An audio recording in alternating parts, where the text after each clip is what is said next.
we're asking Congressman Manuel to hold his gun kasi nga I was able to see the affidavits and I really wanted to read muna for a while. And 4 pages lang naman po yun. So, nakakagulat din po yung nilalaman ng inyong affidavit dahil a complete turnaround. So, meron po bang pumilit sa inyo para i-execute itong affidavit na to?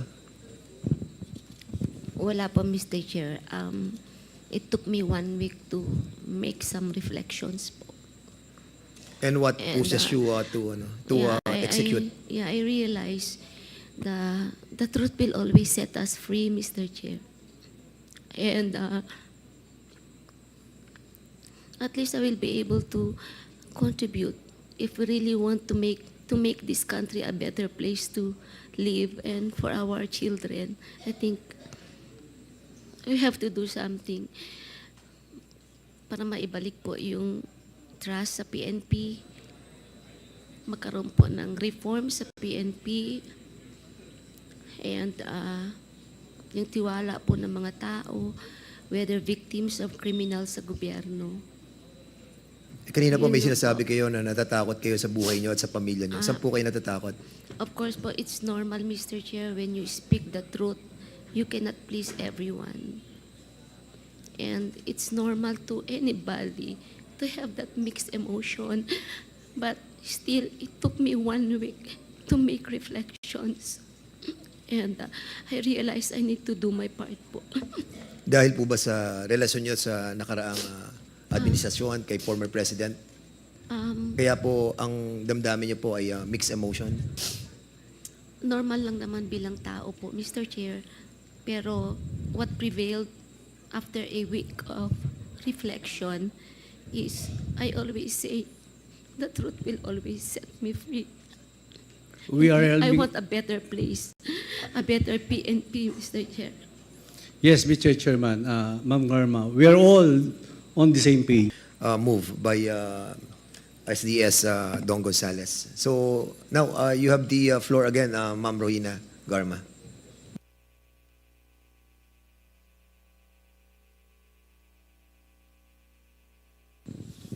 On September 12, 2024 and September 27, 2024, I was invited to serve as a resource person during the recent legislative inquiry conducted by the Joint Committee on Drugs. Ma'am, can you put the mic a little bit closer to your mouth, please? Yes, sir. During these hearings, I was asked several questions concerning my knowledge or involvement in the deaths of 3 Chinese inmates at the Davao Penal Colony and the death of General Wesley Barayuga, all focusing on the alleged extrajudicial killings of the aforementioned individuals. I was also questioned about my relationship with the former president, as well as my career as a police officer and my tenure as the GM of the Philippine Charity Sweepstakes Office. Throughout the hearings, I answered questions from the committee based on my personal knowledge. However, I did so with great apprehension as I recognized that my statements on national television could significantly endanger my life, the safety of my family, and others close to me. After considerable reflection, I am now executing this affidavit to provide a comprehensive information to the QuadComm regarding everything I personally know about the war on drugs during the former administration. On May of 2016, I received a call from the then President Rodrigo Duterte at approximately 5 in the morning, instructing me to meet him at his residence in Doña Luisa, Davao City. I was already acquainted with then Mayor Duterte, having served as a station commander in one of the police stations in Davao during his tenure. During our meeting, he requested that I locate a PNP officer or operative who is a member of the Iglesia ni Cristo, indicating that he needed someone capable of implementing the war on drugs on a national scale, replicating the Davao model. The double model referred to the shifting system involving payment and rewards. The double model involves three levels of payments of rewards. The first is the reward if the suspect is killed. Second is the funding of planned operations. Third is the refund of operational expenses. Initially, I informed the President that I was unaware of any individual with those qualifications as I had not been assigned outside of Davao, nor had I served in a national capacity with the PNP. However, I recalled my upperclassman, Edilberto Leonardo, who was handling the Criminal Investigation Detection Group and was also a member of the Iglesia ni Cristo. I mentioned his name to the President.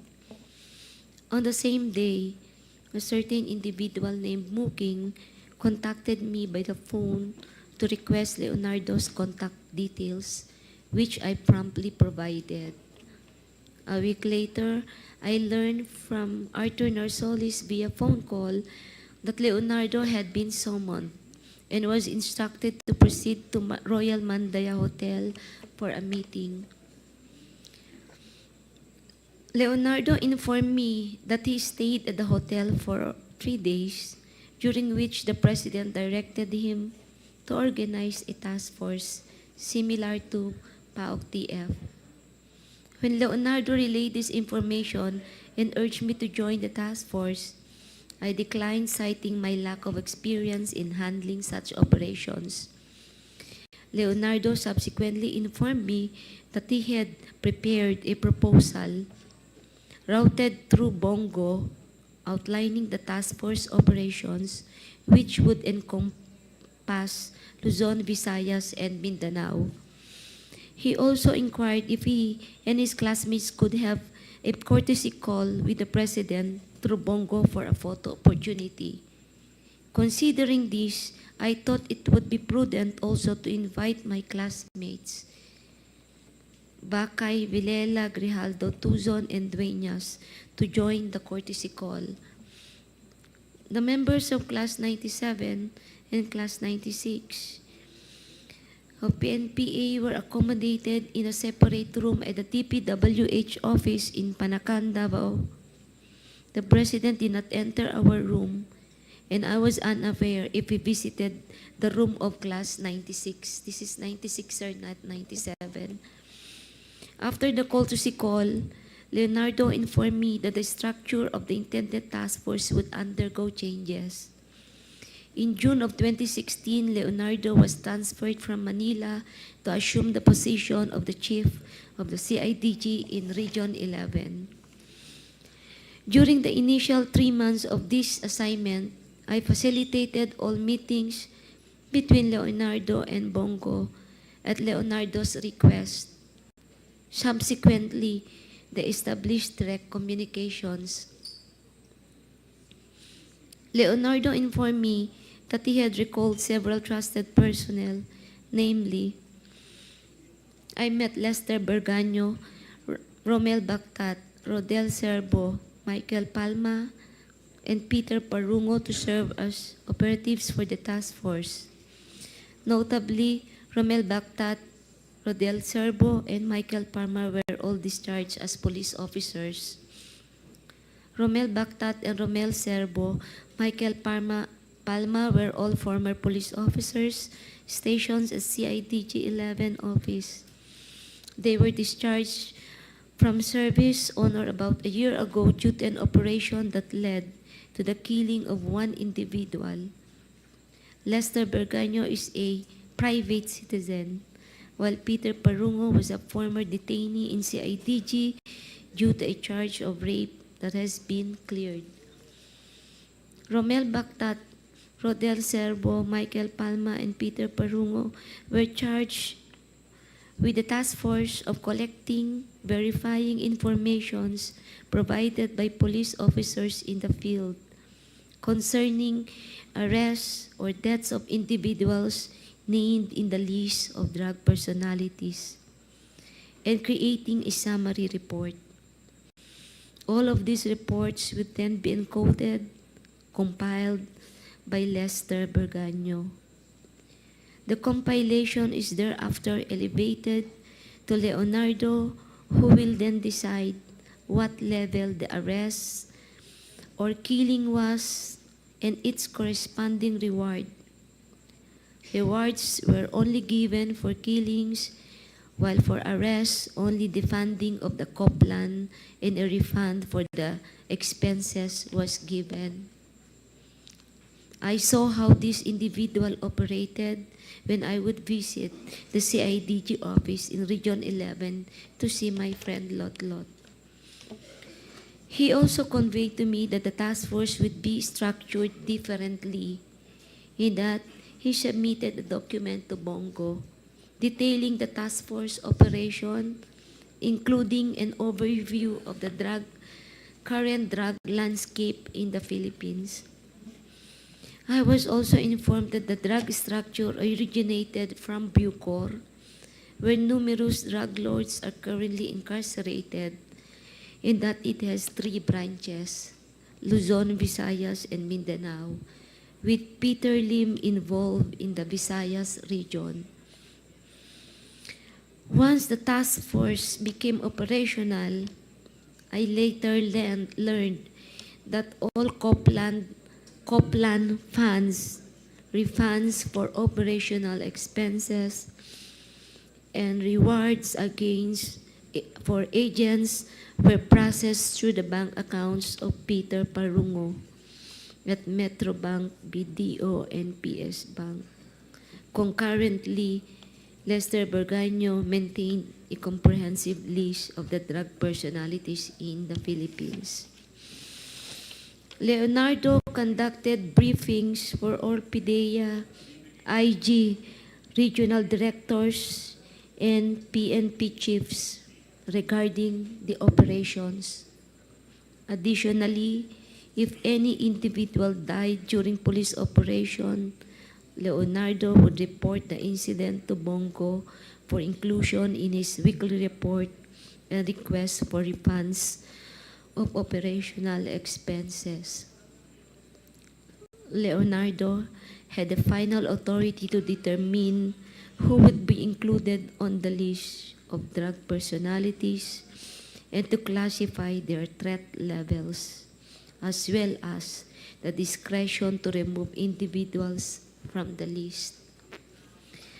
Furthermore, in 2016, while I was at the CIDG office, following up on personnel appointments, I overheard Superintendent Padilla of Bucor discussing drug activities at the Davao Penal Colony with Leonardo. Padilla specifically mentioned certain Bucor officers involved in the drug trade, notably mentioning an officer named Ginto, who was subsequently killed along with other Bucor members. These are the critical facts I personally know regarding the drug war of the previous administration. I am prepared to provide additional details and information in the supplemental affidavit or during an executive session at the discretion of the committee.